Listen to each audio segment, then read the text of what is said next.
Olá pessoal, aqui é o professor Rogério Bilibil, do canal Professor Bilibil Responde, um canal de conhecimento, principalmente dos conhecimentos históricos e também da educação, voltado a um desejo de um Brasil melhor.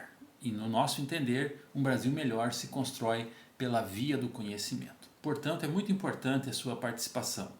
Dê o seu like, faça a sua inscrição e traga sugestões, né? Nós já começamos a receber as primeiras sugestões do canal e estamos bastante satisfeitos com isso, né? E quanto mais a gente tiver interação, né, mais vamos nos aproximar do nosso objetivo.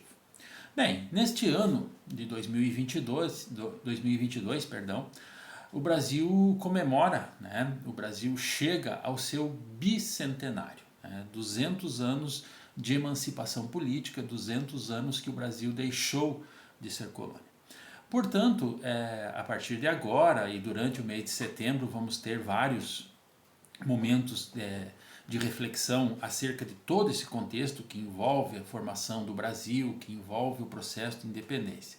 Hoje, a gente, para, vamos dizer assim, esquentar o clima, né, a gente quer falar um pouquinho sobre um período que acontece posteriormente, né, são 9 anos após, né, para ser mais exato, para quem gosta de datas, no dia 7 de abril de 1831, quando Dom Pedro I abdica do trono brasileiro, né, e ele deixa então o direito de sucessão a Dom Pedro II, que tem 5 anos, né, e inicia, né, com esse ato, com a abdicação, o chamado período regencial, né, que é quando nós vamos ter pela primeira vez, embora a nação tivesse se aproximando da sua primeira década, um governo genuinamente brasileiro, né, já que Dom Pedro I era português. Né, e aí nós começamos a entender o processo que levou ele à abdicação, porque assim como ele foi ungido, né, como imperador do Brasil,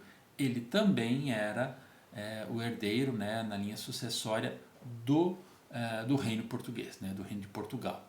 Então aí a gente entende que Dom Pedro estava entre dois mundos, né, um na Europa e outro na América, né, e certamente, né, isso pesou na decisão dele. Né. Eu já disse em outros vídeos que o grande barato da história, assim, a grande questão, o grande charme da história é que as explicações, né, elas nunca são assim, absolutas, elas nunca são, como a gente diz popularmente, preto no branco. Elas sempre são contextuais, elas sempre são fruto de vários fatores, né? Muitas vezes um fator é menos intenso que o outro, mas ele não pode ser desconsiderado na explicação de um fenômeno. Então eu falo isso por quê?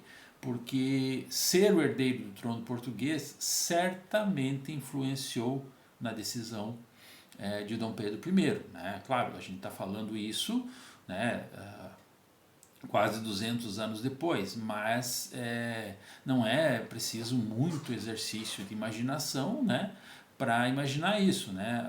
As coisas no Brasil caminharam, né, de um sentido que Dom Pedro não desejava e, portanto, ele tem sempre, como a gente diz, um as na manga. Né? E ele pode fazer valer, então, o seu direito hereditário do trono português, que foi o que ele fez. Né? Então, daqui no Brasil ele era Dom Pedro I e ele vai ser Dom Pedro IV, né, rei de Portugal, né, embora ele venha a falecer, né, poucos anos depois da abdicação. Né, ele morre muito jovem ainda, não havia completado 40 anos, né, ele acaba falecendo em Portugal pouco tempo depois. Né. Mas basicamente, né, a nossa pergunta de hoje é por que então Dom Pedro abdicou, né, do trono brasileiro e retornou a Portugal. Né? Então, uma das questões a gente já abordou, né? E a outra são as pressões internas. Né?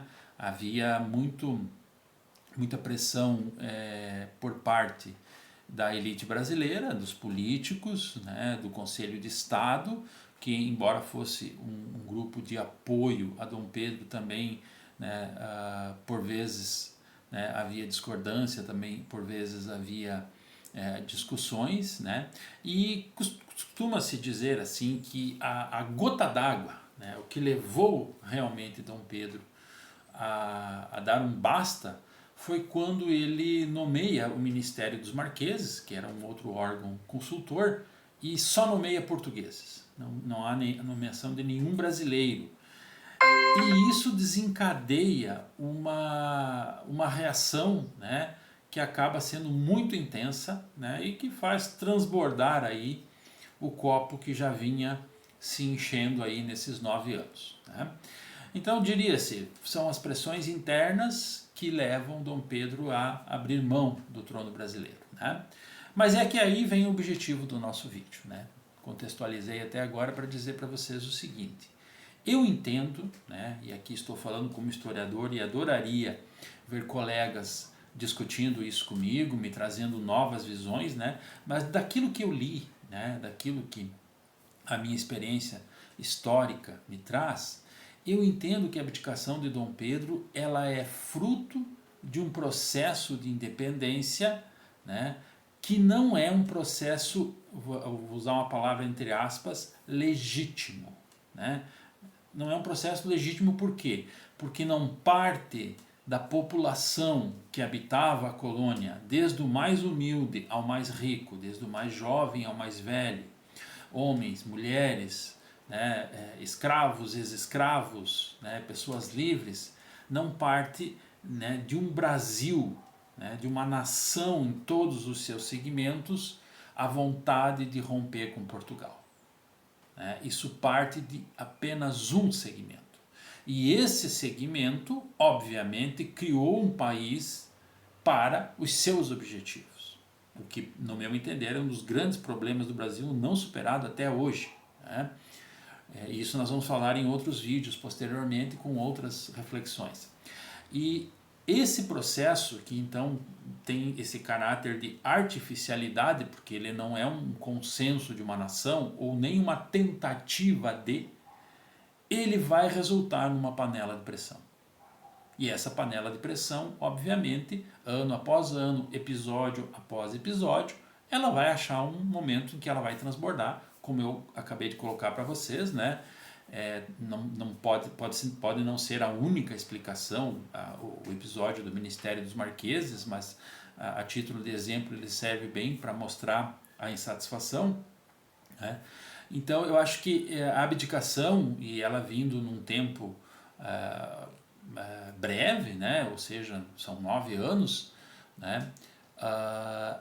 Ela é fruto deste processo de um rompimento com a metrópole que não brotou de um consenso de nação.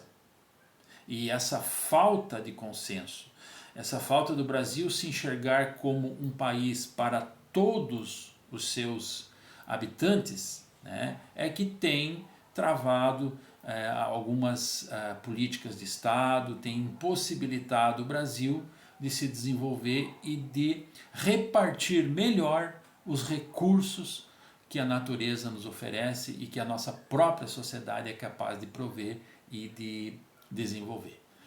Então eu acho que é importante a abdicação de Dom Pedro I nesse sentido, para a gente entender um pouco, né, do que nós padecemos ainda em termos de nos enxergarmos como um país de todos, para todos, né, e um país que seja mais justo e mais digno, tenha isso como um objetivo diário da sua sociedade. Ok?